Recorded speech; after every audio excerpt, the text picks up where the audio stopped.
Kung parang mahiwagang bagay sa iyo ang mouse at keyboard, huwag kang aalis. Magiging eksperto ka sa teknolohiya. Una, ang mouse. Isipin mo na parang magic wand ito ng computer mo. Galawin mo para ituro ang mga bagay sa screen.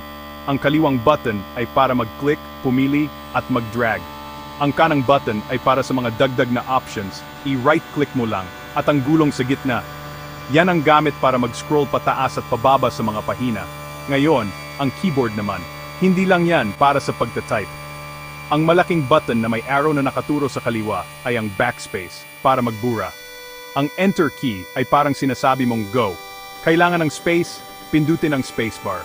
Para sa malalaking letra, pindutin mo ang shift key habang pinipindot ang letra. Mabilis ang tip, ang control key ay ang shortcut buddy mo. Control C para mag-copy at Control V para mag-paste. Madali lang, di ba? Mas magaling kung lagi mong gagamitin, kaya huwag kang mahiya, subukan mo. Malapit ka na maging bihasa sa paggamit nito. Salamat sa panonood at happy clicking and typing.